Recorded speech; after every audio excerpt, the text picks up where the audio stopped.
2025-26 শিক্ষাবর্ষে under graduate প্রোগ্রামের ভর্তি বিজ্ঞপ্তি প্রকাশিত হয়েছে। জিপিএ রিকোয়ারমেন্ট না কমিয়ে 2025-26 শিক্ষাবর্ষের জন্য ঢাকা বিশ্ববিদ্যালয় ভর্তি সার্কুলার প্রকাশ করেছে। আই রিপিট, ঢাকা বিশ্ববিদ্যালয় কিন্তু জিপিএ রিকোয়ারমেন্ট কমায় নাই।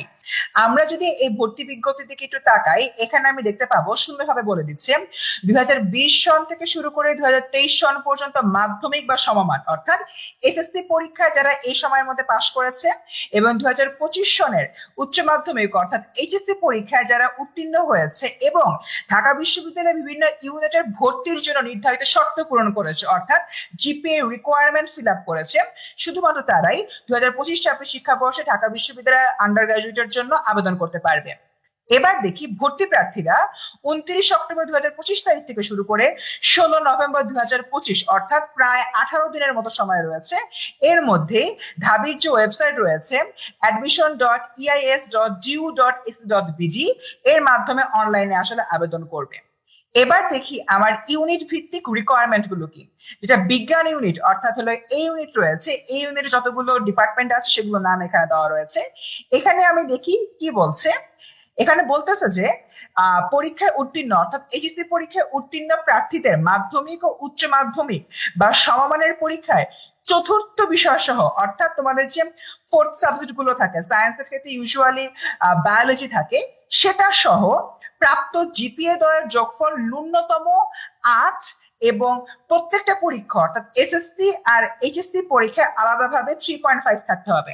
অর্থাৎ তুমি যদি এসএসসি তে 3.5 পাও, এইচএসসি তে 3.5 পাও, তাহলে তুমি পরীক্ষায় বসার প্রথম যে শর্ত সেটা ফিল আপ করতেছো।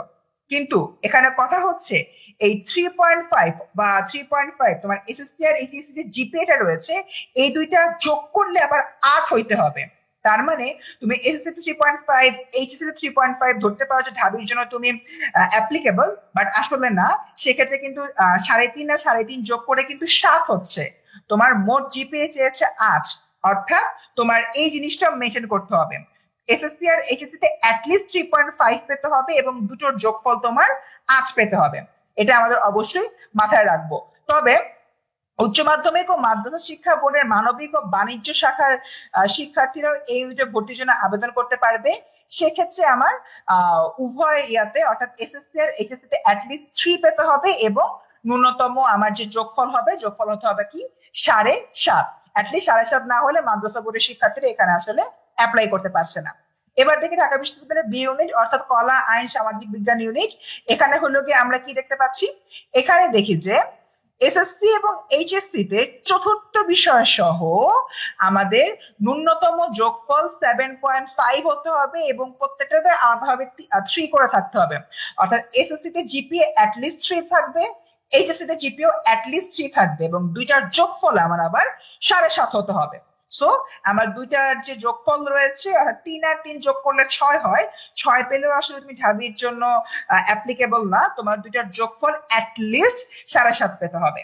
ওকে, সো মোটামুটি এখানে এতটুকুই। এরপরে দেখতে পাচ্ছি যে তোমার এই ক্ষেত্রে মাদ্রাসা বোর্ডের যে শিক্ষার্থীরা রয়েছে তারাও এই ক্ষেত্রে তোমার অ্যাপ্লাই করতে পারবে, বাট ওদের জন্য আলাদাভাবে ন্যূনতম 3.5 করে থাকতে হবে এসএসসি আর এইচএসসি তে, আর হচ্ছে গিয়ে তোমার টোটালে থাকতে হবে 8 মার্ক।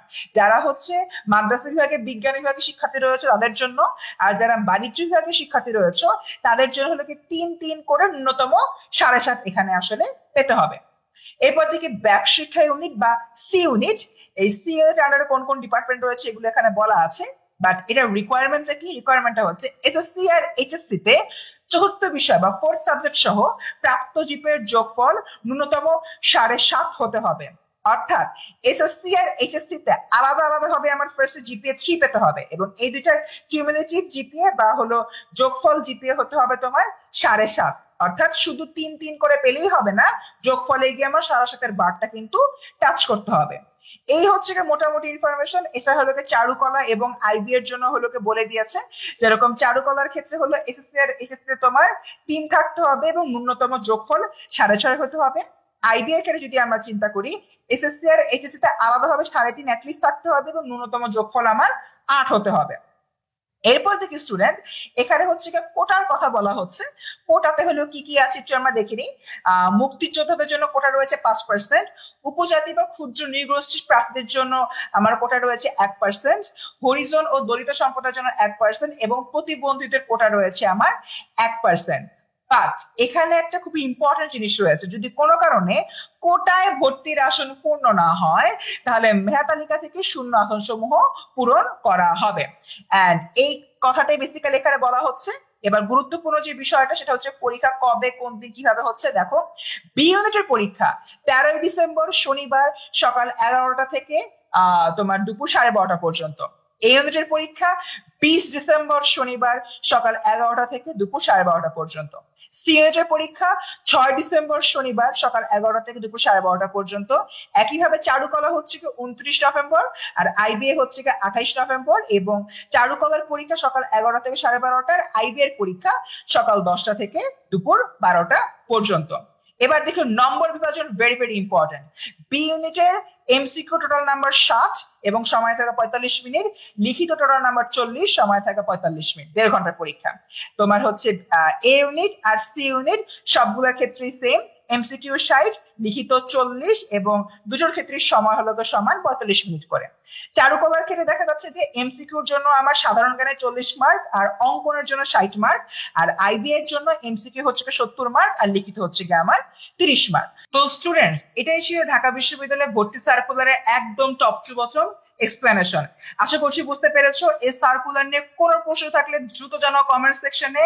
এন্ড ইয়েস, তোমাদের যাদের এখনো ঢাকা বিশ্ববিদ্যালয়ের প্রিপারেশন ঠিকঠাক মতো শুরু করো নাই, সার্কুলার যেহেতু দিয়ে দিয়েছে, এখনো হাতে সময় রয়েছে, এখন থেকে ভালোভাবে পড়লে তোমরা কিন্তু তোমাদের স্বপ্নের বিশ্ববিদ্যালয়ে পা রাখতে পারবে।